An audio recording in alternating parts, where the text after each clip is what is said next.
Nitarudia katika kitabu cha Yohana mlango wa 3 kuanzia mstari wa kwanza.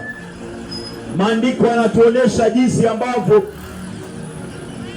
mkuu au mwalimu wa sheria Farisayo alipoenda kwa Yesu kumwona usiku wa manane, na akamwambia Yesu ya kwamba, mwalimu, wewe umetoka kwa Mungu, maana hakuna awezaye kutenda yale unayoyatenda mpaka awe ametoka kwa Mungu, ama mpaka Mungu awe yupo naye.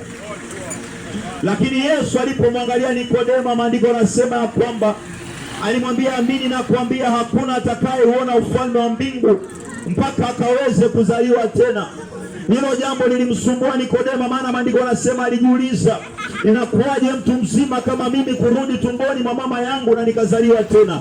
Lakini Yesu akamwambia Nikodema ya kwamba, amini nakuambia, lazima uzaliwe upya. Maana kuna kuzaliwa kwa nyama, na anayezaliwa kwa mwili ni wa mwili, na kuna kuzaliwa kwa roho, na anayezaliwa kwa roho ni wa roho. Kwa hiyo lazima uzaliwe kwa roho na maji. Leo nimekuja nikaweze kuongea na watu wa mahali hapa ya kwamba ufalme wa mbingu ni haki ya kila mmoja, ya kwamba kila mmoja ameumbiwa kwenda mbinguni, ya kwamba kila mmoja ana nafasi yake mbinguni, lakini ni wewe ambaye utaichagua ama uikatae ile nafasi. Na jinsi ambavyo utaichagua ile nafasi ni katika kukubali kuzaliwa upya. Na iwapo hautazaliwa upya, wewe utakuwa umeikataa nafasi wewe mwenyewe. Maandiko yanasema katika Yohana 3:16 ya kwamba, kwa maana jinsi hii Mungu aliupenda ulimwengu hata akamtoa mwanawe wa pekee, ili kwamba yeyote amwaminie asipotee, bali awe na uzima wa milele. Kwa hiyo ufalme wa mbingu ni wa ulimwengu mzima, ufalme wa mbingu ni wa kila mmoja, lakini kuna kile ambacho kimewekwa. There is a standard that has been set up, and the Bible says that the standards of God stand sure. Kwa hiyo Mungu hawezi akabadilisha viwango vyake sababu ya kiburi cha mwanadamu. Kwa hiyo ijapokuwa nataka tukaweze kuokolewa, ijapokuwa nataka tukaweze kuona ufalme wa mbingu, amesema haiwezekani iwapo mtu hatazaliwa tena. Kwa hiyo Nikodema alijiuliza, nitawezaje kurudi kwa tumbo la mama yangu nizaliwe tena?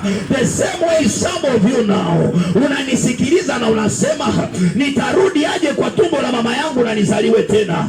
Lakini nimekuja nikwambie mpendwa, kule kuzaliwa kwako kwa asili, wakati ulipozaliwa ulizaliwa kwa nyama, ulizaliwa kwa asili ya mtu aliyeasi. Kwa hiyo ulihesabiwa dhambi sio sababu ya dhambi ambayo ulitenda, lakini ulihesabiwa dhambi sababu ya kuzaliwa kwa mwenye dhambi. Na sababu Adamu alikuwa ameshuka ama ameanguka kutoka kwa utukufu ambao Mungu alikusudia na ule uzima ambao Mungu alikusudia ya kwamba Adamu akaweze kuishi milele, ukawa umetoweka. Kwa hiyo unapoishi kama mwanadamu wa kawaida, haijalishi una elimu kiasi gani, haijalishi unajua maandiko kiasi gani, haijalishi umesoma namna gani, haijalishi wewe ni kiongozi kwa dini, kama hautazaliwa upya, hakuna ufalme wa mbingu. Maana wakati ambapo Nikodema anamwendea Yesu, Nikodema hakuwa mtu rahisi. Nikodema alikuwa ni Farisayo. Nikodema alikuwa ni mwalimu wa sheria. Kwa hiyo alikuwa ni mtu anajua sheria za Musa, alikuwa amezitunza zote. Alikuwa anajua usiue, usiibe, usinyang'anye, usitamani vya mwenzio. So he knew all those. But when Jesus looked at him, he knew that this man amepungukiwa kwa kiwango fulani. Anaweza kuwa amejua haya mambo yote, lakini nikimwangalia yeye haendi mbinguni, sababu bado ako katika uzamani. Leo nimekuja nikuambia mpendwa, unaweza kuwa unaenda kanisa lakini haujazaliwa upya. Unaweza kuwa unaenda msikiti lakini haujazaliwa upya. Kile ambacho nimekuletea mpendwa, sijaleta dini, sijakuja kutangaza kanisa, sijakuja kutangaza msikiti, nimekuja kukutangaza kuwazia ya kwamba hakuna atakayeuona ufalme wa mbingu mpaka akaweze kuzaliwa upya.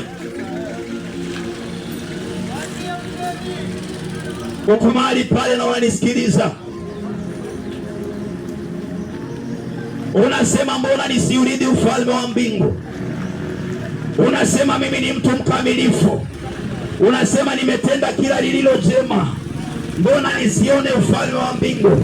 Lakini nimekuja nikuambie mpendwa, sababu haukuhesabiwa dhambi kwa matendo yako, hauwezi kuhesabiwa haki kwa matendo yako. Unaposoma Warumi 3:20, maandiko yanasema kupitia matendo ya sheria hakuna nafsi itakayohesabiwa haki mbele za Mungu. Na pia Warumi 3:23 inasema wote tumekosea na tumepungukiwa na utukufu wa Mungu, na sababu tumepungukiwa na utukufu wa Mungu tumehesabiwa dhambi, na kuna mshahara unaotokana na dhambi. Maandiko yanasema katika Warumi 6:23, mshahara wa dhambi ni mauti, bali karama ya Mungu ni uzima wa milele.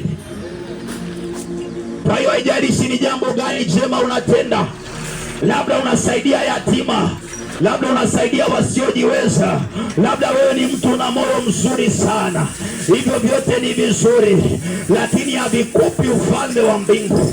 Labda uko pale wewe haulewi, labda wewe sio mserati, labda wewe sio mwizi. Kama haulewi mpendwa, ni jambo jema, sababu unajilinda afya yako, lakini hauna uhakikisho wa maisha ya baadaye.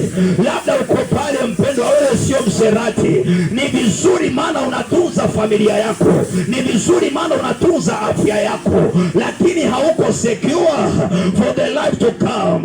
For the good work is good for morality, but it is not an assurance for eternity. Kwa hiyo kama uko mahali pale na unanisikiliza, nataka nikuambie Yesu ni njia, ukweli na uzima. Hakuna yeyote atakayemwona Baba isipokuwa kupitia yeye. Katika Marko 10:17 maandiko yanasema kijana mmoja akamwendea Yesu akamwambia, mwalimu mwema, nifanye nini nione ufalme wa mbingu? Yesu akamwambia, mbona unaniita mwalimu? Mbona unaniita mwema? Hakuna yeyote aliye mwema isipokuwa Mungu mwenyewe. Maandiko yanasema Yesu akamuuliza yule kijana, je, unazijua sheria? Je, umemheshimu baba yako na mama yako? Yule kijana akasema, sheria nimezitunza tangia nikiwa mtoto. Maandiko yanasema Yesu alimwangalia kijana akampenda, akamwambia, umebakisha jambo moja.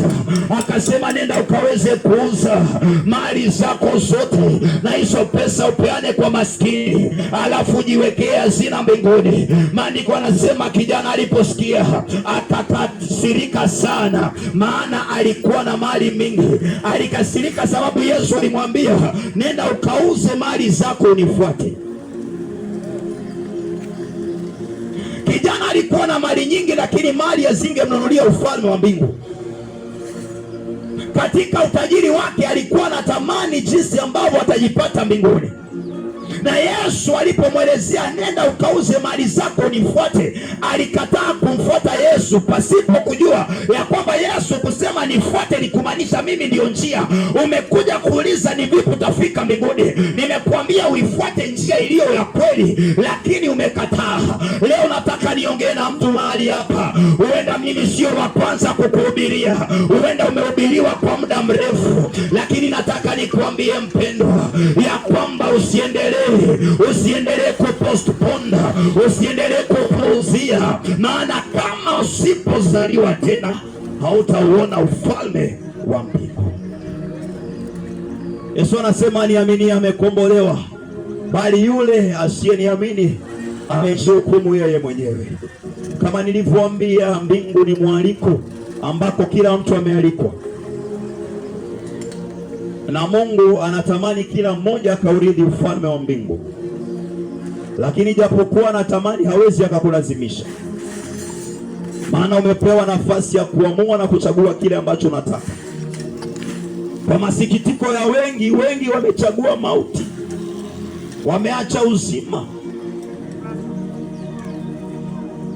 Nataka nikuambie mpendwa ya kwamba wewe ambaye unataka kuangamia, wewe ambaye unatafuta njia ya upotovu, Yesu alikufa kwa ajili yako ili kwamba usiweze kuangamia, bali ukaweze kupokea uzima ambao ni wa milele. So you're there and you're listening to me.